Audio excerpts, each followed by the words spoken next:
ஒரு பாடல் பயங்கர சென்சேஷனலான ஹிட் ஆயிருக்கும். ஆனா, அது அந்த படத்துல இடம்பெற்றிருக்காது. அப்படி ஒரு 5 பாட்ட வந்து இப்ப நம்ம பார்க்க போறோம். முதல் இடத்துல தக் லைஃப் படத்துல இடம்பெற்று இருக்கக்கூடிய முத்தமழை அப்படிங்கிற ஒரு பாடல். இந்த பாடல் சின்மய் வெர்ஷன் பெஸ்ட்டா, தி வெர்ஷன் பெஸ்ட்டா அப்படின்ட்டு பல ஒப்பீனியன்ஸ நம்ம பார்த்திருப்போம். இவ்ளோ சென்சேஷனலா ஆனா கூட ஏதோ சில காரணங்களால மணிரத்னம் இந்த பாட்ட படத்துல பிளேஸ் பண்றதுக்கு கொஞ்சம் அவாய்ட் பண்ணியிருப்பாரு. செகண்ட் பிளேஸ்ல இருக்கக்கூடிய பாட்டு என்னன்னா, சித்தா படத்துல வந்திருக்கக்கூடிய உனக்கு தான். இந்த பாட்டு வந்து தமிழ்நாட்டுல மட்டும் இல்ல, கிட்டத்தட்ட வேர்ல்டு வைட் பயங்கரமா ட்ரெண்ட் ஆச்சு. ரீல்ஸ்லயே கூட நம்ம சலிக்கிற அளவுக்கு இந்த பாட்ட வந்து போட்டிருப்பாங்க.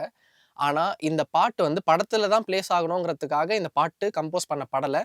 சித்தா படத்த பார்த்துட்டு, இந்த படம் அவ்ளோ நல்லா இருக்குங்கிறதுக்காக சந்தோஷ் நாராயணன் காம்ப்ளிமென்ட்டா குடுத்த ஒரு பாட்டு தான் அப்டின்ட்டு சொல்றாங்க. ஸோ இந்த படம் வந்து சித்தா படத்துல இருக்காது. 3வது இடத்துல இருக்கக்கூடிய பாடல் என்னன்னா, ஒரு நாளில் ஃப்ரம் புதுப்பேட்டை.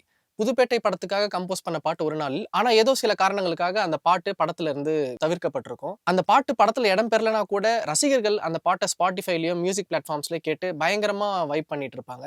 அந்த பாட்ட ரீசென்ட்டா ஸ்டார் மூவில பார்த்தோம். இருந்தாலும் புதுப்பேட்டை ஆல்பமா கன்சிடர் பண்ணி பார்த்தா, அவ்ளோ அழகான ஒரு பாட்டு அந்த படத்துல இருக்காது. 4வது இடத்துல இருக்கக்கூடிய பாடல் என்னன்னா, மாலை நேரம் ஃப்ரம் ஆயிரத்தில் ஒருவன். ஜிவி பிரகாஷ் பயங்கரமா கம்போஸ் பண்ணி, ஆண்ட்ரியா ரொம்ப சூப்பரா பாடியிருப்பாங்க. எல்லாருக்குமே புடிச்ச ஒரு மெலடி நம்பர். பட் ஆனா, இந்த பாட்டு ஆயிரத்தில் ஒருவன் படத்துல இருக்காது. மேபி டியூரேஷன் கன்சர்ன்க்காக இந்த பாட்டு இடம்பெறாம செல்வராகவன் முடிவு பண்ணியிருக்கலாம். 5வது இடத்துல இருக்கக்கூடிய பாடல் என்னன்னா, அன்யாடே ஃப்ரம் ராஜாராணி. இதையும் ஜிவி பிரகாஷ் கம்போஸ் பண்ணியிருப்பாரு. சக்தி ஸ்ரீ கோபாலன் பாடியிருப்பாங்க. ரொம்பவே சூப்பரான ஒரு பாடல். பெண்களுக்கு ரொம்ப புடிச்ச ஒரு பாடல்னே சொல்லலாம்.